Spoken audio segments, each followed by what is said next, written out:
without further ado, it is time for another classic JP and the Beans Top 5. On today's Top 5, since we have just started a new year, we're going to look back and share with you the movies and shows that we enjoyed the most in 2025. Next episode, we'll look ahead at what we're looking forward to in 2026. But before we get to projection, it's time for reflection. So without further ado, Beans, you go first. I might get slandered for this pick at Never. number 5. Never. But I have the Fantastic Four First Steps at 5. What? I'm just kidding. It wasn't. It should be at number 4. It's Fantastic Four. Do this right. It wasn't I'm just my messing with you. my cup of tea. It was fine. It was good. It was solid. It was just different. Yeah, And it was a little totally. too different for me in the sense of just the direction I wanted them to go. Mhm. So, again, Hashtag not my Johnny. it's not my Johnny. I don't think it's my Reed Richards. It's maybe my favorite thing. From 2025, like of all the beefs Oh, that you've had, yeah. that's probably my favorite. Yeah. So Uh, not my Johnny, not my Reed. I got behind. Vanessa Kirby was fantastic in this movie. Yes. Thing grew Unit. on me, and that worked really well Yep. too.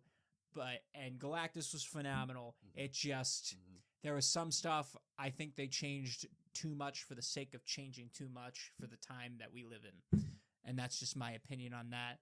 Take that as you will. I will. But I got Fantastic Four First Steps at number 5. That's great. Still friends with you. That's okay. My number 5 from the year 2025 was F1. Super delightful. Super delightful. Really fun with Damson Idris and Brad Pitt. They were fantastic. This is one of those, I found it refreshing movies, and I am here for the franchises, okay? So don't hear me say, oh, not for these sequels. No, I really enjoy it. But for a one-off standalone flick, it was made so well. I'm not an F1 fan, okay? And even after watching this movie, I'm not going to go out there and pretend to be or seek to be, which isn't me being dismissive of the sport. Looks like a phenomenal sport. My cup is simply full, but this movie, I thought, portrayed the sport really well, developed characters in an outstanding sense, had just like a killer soundtrack to go along with it, a great combination of Hans Zimmer doing Hans Zimmer things and a lot of contemporary music in there as well. So I thought it was phenomenal. Ed Sheeran's Drive tune from the end credits of the movie. I've listened to that one more times than I might care to admit in this past year. My number 4, as I told you, this is how it's supposed to work. Fantastic Four, First Steps at number 4. 4 is in the name. Okay, so just for next time that we do this. Okay. Okay. I totally resonate with what you're saying. I enjoyed it. I certainly went into it with less expectations as far as what I wanted to see in each individual character. So I was very much, sure, give me an alternate universe version of this group. So I wasn't bothered. I understand why you are. I'm not going to tell you not to because it entertains me deeply. Vanessa Kirby, as you said, steals the show. I think she's terrific. I loved what they did with Galactus. I loved it. I think that is a Galactus that can cook for movies to come. I love they didn't kill him. He's somewhere out there in space, but he's not dead. He's not dead. We'll see more of Galactus. For sure. So that was great. That's my number 4. My number 4, and it might be higher if I didn't get distracted halfway through the movie, but that's for other completely Different reasons. outside reasons, not to the movie's fault. Okay, that's my own fault. I have the ballerina from Nice. John Wick Yeah, okay. I at thought this would be on the 4 list. Yeah. because, first of all, I almost forgot that came out this year. And I was like, did that come Pretty out this early. year? And then I Yep. remembered why I forgot that I was watching it. Anyways, whole fun thing. The flamethrowers were sick. All the fight scenes were sick. We got a John Wick movie not without John Wick, but without Mostly. John Wick being the focus. Yep. And they Yep. managed to capture it well. Mhm. Ana de Armas Oh, was a badass another unit. in this movie. She's great. She's fantastic. Yep. I would love to watch it again, and I will eventually at some point in time. Good but for you. I did. I loved the whole premise, the story. It was Yep. fantastic. So I have Ballerina at 4. It's great. Good number 4. You're number 3, sir. At number 3, and we're going to probably either be very similar moving forward or right, Right on the nose. button. Yep. I have number 3, Thunderbolts. Thunderbolts was fantastic. We finally got a serious toned movie from Marvel that we haven't had in a while that worked. We got a serious one that worked. They managed to find a way to balance the seriousness with the humor. Yeah. Like we were talking about with Captain America First Avenger. This was perfect. Totally. And if you take the humor out of it, this movie is depressing. This is a very depressing. You are going to be bummed out. If they take the jokes out of this, Like 30 minutes in, you're like, why am I watching this? Is morbid. Like, nobody has anything going for them in the right direction until the end of the movie. And they kind of got conned at the end of that movie as well. So, yeah, there's a lot to not feel good about. No, I can't wait to see the Sentry again. I think he's a fantastic character that we got introduced and Good point. helps Really good point. boost Marvel in the sense of, we have another powerhouse that's crazy. That's not Captain Marvel. Yep. Thank you. Yep. We needed more big guns, especially with the Hulk being whatever he is. So I appreciated that. And the Void was a very scary... He might be the top villain from 2025 in the sense of just pure... Scary. Oh my God. Yeah. That dude is a force. Yep. And we still don't know the full extent of what he can do. Right. I've got Thunderbolts at 3. It's a great number 3. My number 3 is Daredevil Born Again Season 1. I think this show is going to improve as we go on. I think there was an element here where it had to kind of unlatch itself in some regards from what had come prior. And that's not to say that what had come prior wasn't good, but we had very little of Karen, very little of Foggy. And so for me, it took a little bit of time to get its feet under it. Once it did, though, it was great. It was great. That's why it's there at number 3. I enjoyed it so much. I'm delighted that Charlie Cox and Vincent D'Onofrio are back in the saddle doing their thing as Matt Murdock and as Kingpin. It's glorious. It's glorious. So give me more Wilson Fisk. Give me more Daredevil.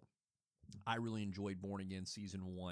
And of course, was that John Bernthal's music coming in as the Punisher? Yep. That's awesome. So it was so good. So good to have this back. It's sitting there right there for me at number 3. My number 2 is Thunderbolts. It's just a touch higher for me. I thought it was fantastic for all the reasons that you stated. I love what you said about how the tone was the right balance, because it could have been depressing, or as we've seen in other Marvel movies, it could have been goofy. And then we're just like, why are we here?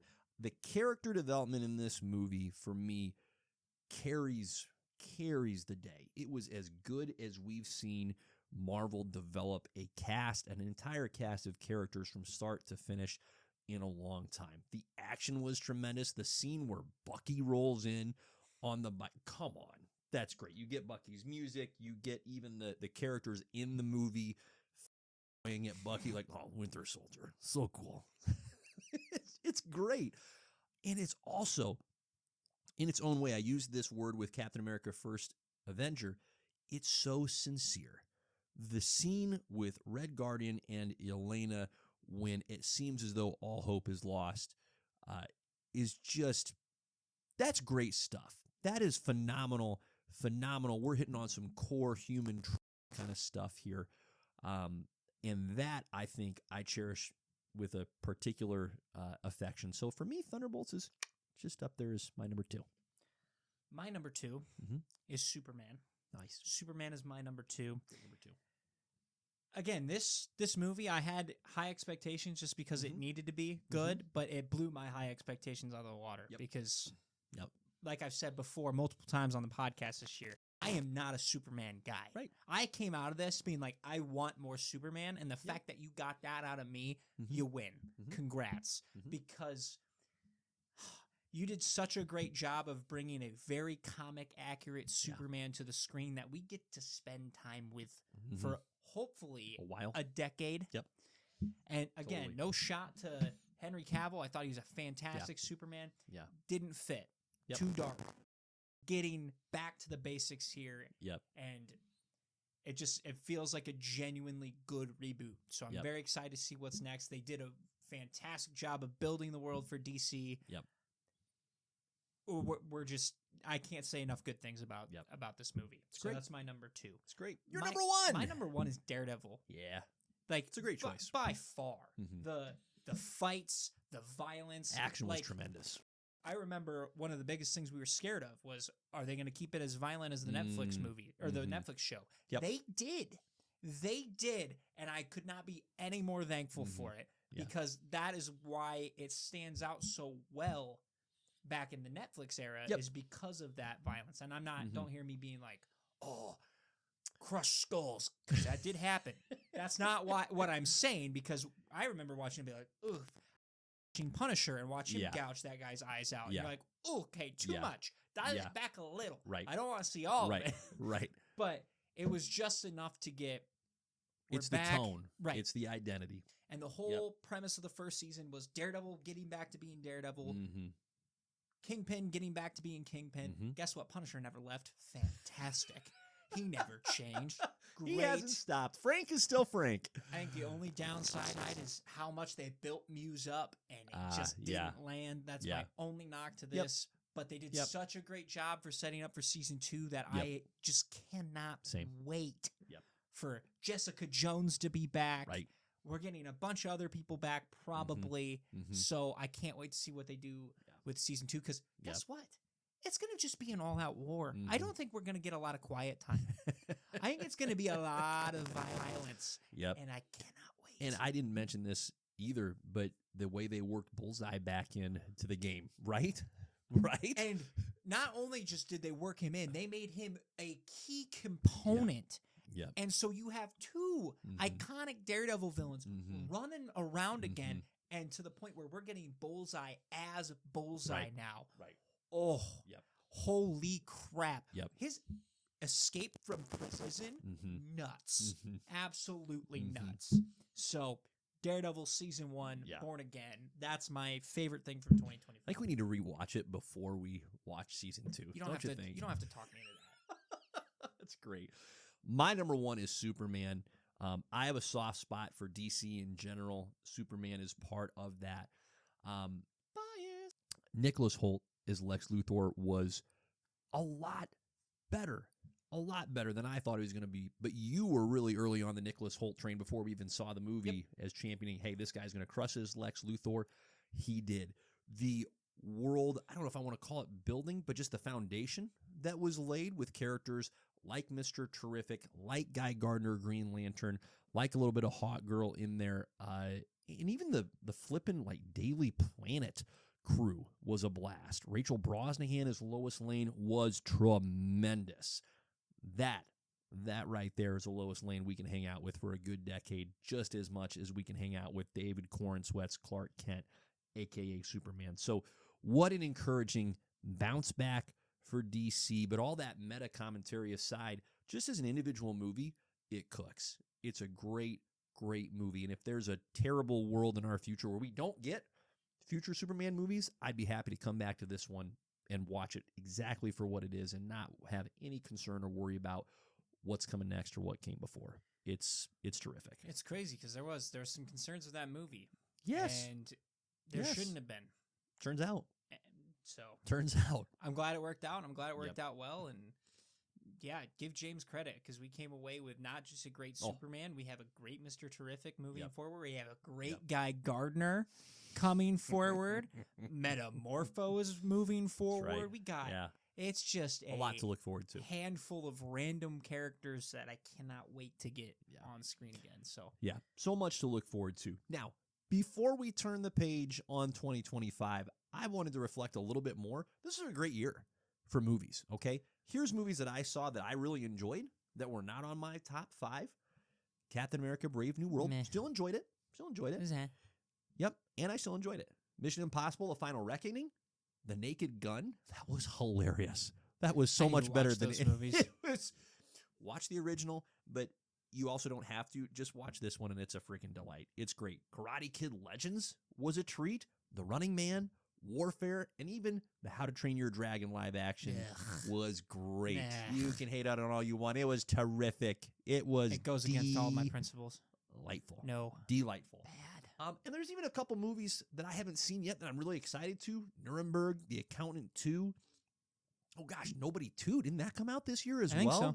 Oh, what am I doing with my life? I need to get on those. So an encouraging year for 2025. 2026 looks like a whole lot of fun.